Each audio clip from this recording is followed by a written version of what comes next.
हमारे channel NS studio Kawardha में आप सभी का स्वागत है। अगर आप नए नए गीत संगीत रिकॉर्ड कराना चाहते हैं तो NS स्टूडियो कवर्धा से संपर्क करें। हमारा पता है जिला कवर्धा, नया bus stand road. Mobile number है 9131141220।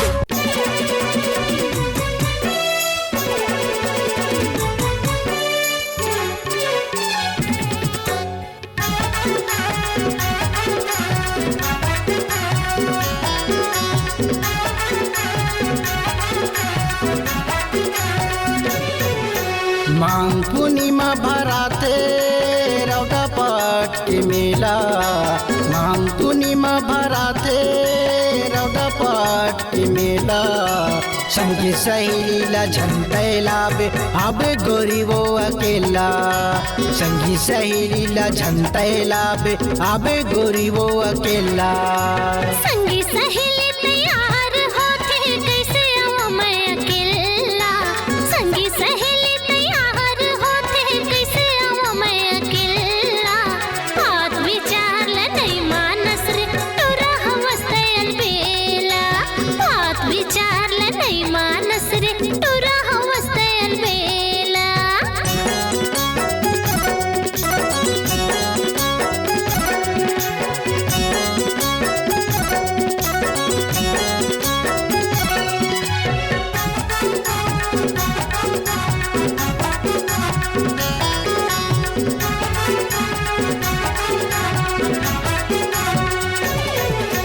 सुन घोघरा के मेला में जाके डुबकी लगावो।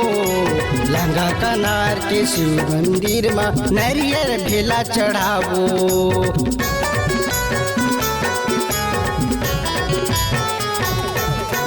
सुन घोघरा के मेला में जाके डुबकी लगावो। लंगा कनार के शिव मंदिर में नारियल ढेला चढ़ावो। लंगा कनार के शिव मंदिर में नारियल ढेला चढ़ावो। माघ पूर्णिमा भराते रौदा पाट के मेला। माघ पूर्णिमा भराते रौदा पाट के मेला। संगी सहेलीला झंटैला बे आबे गोरी वो अकेला। संगी सहेलीला झंटैला बे आबे गोरी वो अकेला।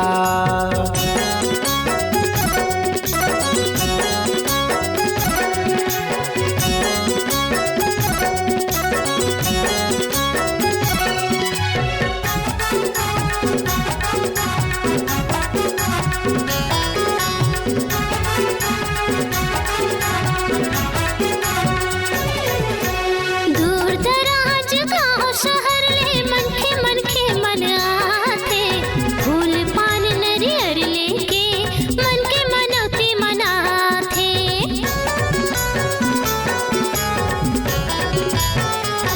सुने दूर दराज गाँव शहर ले मनखे मनखे मन आथे। फूल पान नरियर लेके मन के मनौती मनाथे। फूल पान नरियर लेके मन के मनौती मनाथे।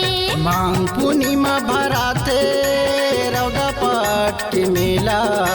माघ पूर्णिमा भराते रौदा पाट के मेला। संगी सहेलीला झंटैला बे आबे गोरी वो अकेला। संगी सहेलीला झंटैला बे आबे गोरी वो अकेला।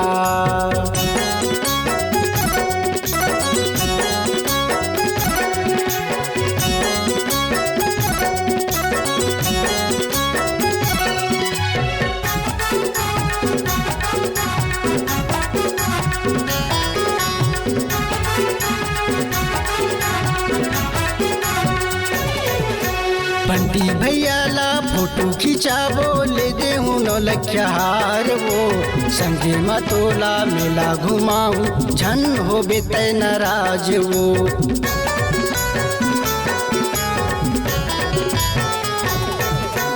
बंटी भैया ला फोटो खिंचाबो ले देहूँ नौलखिया हार वो संगे मतोला मेला घुमाऊं झन हो बेतै नाराज वो संगे मतोला मेला घुमाऊं झन हो बेतै नाराज वो मांग पूर्णिमा भराते रौदा पाट के मेला मांग पूर्णिमा भराते रौदा पाट के मेला संगे सहेली ला झनतै लावे आबे गोरी वो अकेला संगी सहेली ला झनतै लावे आबे गोरी वो अकेला।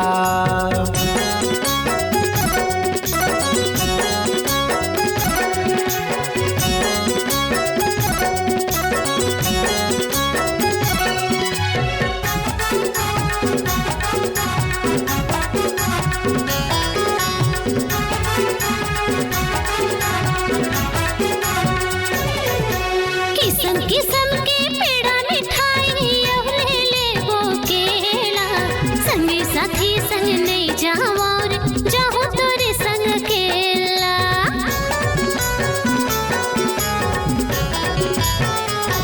हाँ किस्म के पेड़ा मिठाई ले लेबो केला संगी सहेली संग नहीं जाओ और जाऊं तोरे संग केला संगी सहेली संग नहीं जाओ जाहू तोरे संग केला। मांग पूर्णिमा भराते लंगा कनार के मेला मांग पूर्णिमा भराते लंगा कनार के मेला संगी सहेली ला झनतै लावे आबे गोरी वो अकेला संगी सहेली ला झनतै लावे आबे गोरी वो अकेला। संगी सहेली तैयार होके कैसे आवा मैं अकेला संगी सहेली तैयार होके कैसे आवा मैं अकेला। बात विचार ले नहीं मानस रे तोरा हवस्तै अलबेला बात विचार ले नहीं मानस रे तोरा हवस्तै अलबेला। संगी सहेली ला झनतै लावे आबे गोरी वो अकेला